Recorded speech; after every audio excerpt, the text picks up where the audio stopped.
बिस्मिल्लाहिर्रहमानिर्रहीम। आज मैं आपको बहुत ही शानदार रेसिपी देने लगी हूँ कॉर्न ब्रेड की, जो कि वन ऑफ माय फेवरेट है और हमारी फैमिली की भी फेवरेट है। जब भी कभी टुगेदर होते हैं तो बनाती हैं, सबको बहुत अच्छी लगती है।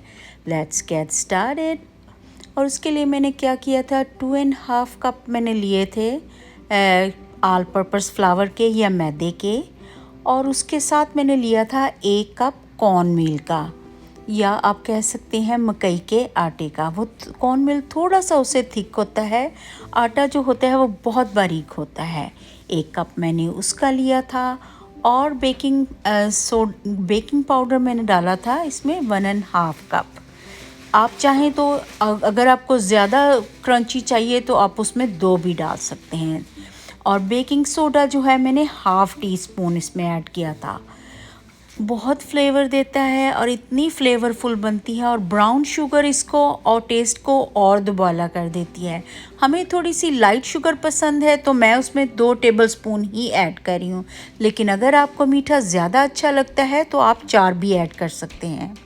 और इसके अंदर मैंने बटर ऐड किया था, और 1.5 कप जो कि इसको और फ्लेवर देगा, क्रंची करेगा, उसको मैंने मेल्ट कर लिया था। मेल्ट करने के बाद जिस बाउल में मैंने मिक्स करना था उसके अंदर उसको ऐड कर दिया था। ऐड करने के बाद उसमें मैंने 1 कप जो है वो बटर मिल्क ऐड किया था। और उसके साथ ही मैंने क्या कि ये बटर मिल्क 1 कप मैंने ऐड किया था। ऐड करने के बाद उसको थोड़ी देर के लिए मिक्स किया था, और मैंने उसके अंदर 2 अंडे तोड़ के डाल दिए थे। और 1 कप जो है मैंने हनी मिल्क का डाला था। आप चाहें तो स्किप भी कर सकते हैं, पर हनी का फ्लेवर इसमें बहुत अच्छा लगता है। मैंने 1 कप वो ऐड किया था, 2 अंडे तोड़ के डाले थे उसके अंदर। और अंडे जो हैं उनको बहुत ज़्यादा नहीं बीट करना है, बस हल्के हाथों से इन सारी चीज़ों को बीट करना है या मिक्स करना है, वरना वो केक की शेप बन जाएगी। हमें सिर्फ ब्रेड की शेप की चाहिए है। और मैंने 2 हैलोपिनो काट के बहुत छोटी छोटी चॉप की हुई थी, वो ऐड की उसके अंदर। हैलोपिनो भी उसके अंदर बहुत ही यमी सा फ्लेवर देती हैं। और फिर आहिस्ता आहिस्ता जो मैंने सारी चीज़ें मिक्स, सारे ड्राई इंग्रेडिएंट्स मिक्स करके रखे हुए थे, मैदा और कॉर्न मिल्क और सब कुछ, उनको थोड़ा थोड़ा करके इसमें डालते जाना है और मिक्स करते जाना है। हल्के हाथों से आपने मिक्स करना है, बहुत सख्त हाथों से या बहुत ज़्यादा मिक्स नहीं करना, तो वो फिर अच्छा नहीं बनेगा।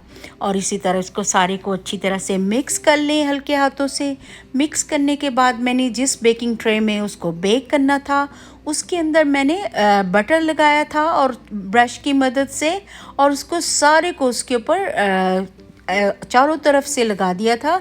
इस तरह उसको निकलने में, ब्रेड को जब बेक हो जाती है उसको आप टेक आउट करने में बहुत आसानी होती है। उसके बाद थोड़ी देर के लिए टैप करूँगी ताकि सारी जो है कॉर्न ब्रेड का जो स्टफ़ है वो लेवल अप हो जाए।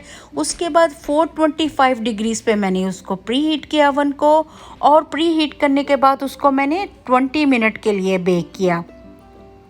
आप यकीन करें बहुत शानदार ब्रेड बनती है, और आपने पास ही रहना है। जैसे ही अगर आप थोड़ी देर के लिए भी एक्स्ट्रा रखेंगे तो वो फिर जल जाएगी। 20 मिनट हो गए हैं, माशाल्लाह अल्हम्दुलिल्लाह तैयार हो गई है ब्रेड। उसको मैं टूथपिक की मदद से चेक करूँगी कि उसके अगर तो वो ड्राई आई है तो इसका मतलब है वो बिल्कुल परफेक्टली ऑलराइट है, रेडी है। और उसके बाद उसके आप स्क्वायर शेप में या ट्रायंगल, जो भी शेप आपको अच्छी लगती है उसकी शेप के आप काट लें, और उसके बाद आप इसको डिश आउट करें। सबको बहुत बहुत यमी बनी थी, देखें बहुत ही मज़े की और यमी सी, क्रंची सी और सॉफ्ट सी, बहुत फ्लेवरफुल। आई होप आप लोगों को मेरी ये रेसिपी अच्छी लगी हो। आप किसी भी ओकेजन पे बना सकते हैं, बना के रख सकते हैं। ये आपके पास 3 दिनों तक बिल्कुल फ्रेश रहती है। आप इसको एयर टाइट जार में करके फ्रिज में रख सकते हैं, या एयर टाइट बैग में डाल के आप रख सकते हैं फ्रिज में, और जब आप चाय के साथ या किसी भी चीज़ के साथ एज ए स्नैक भी खा सकते हैं। सबको बहुत अच्छी लगती है, बहुत एनर्जी की है। आई होप आप लोगों को मेरी ये रेसिपी अच्छी लगी होगी, और कभी भी फैमिली और फ्रेंड टुगेदर हों तो आप ज़रूर बनाएं, सब इंजॉय करेंगे।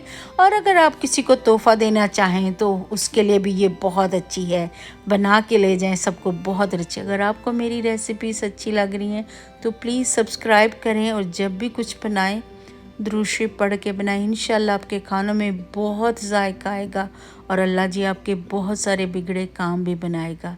अल्लाह हाफिज़ गाइस।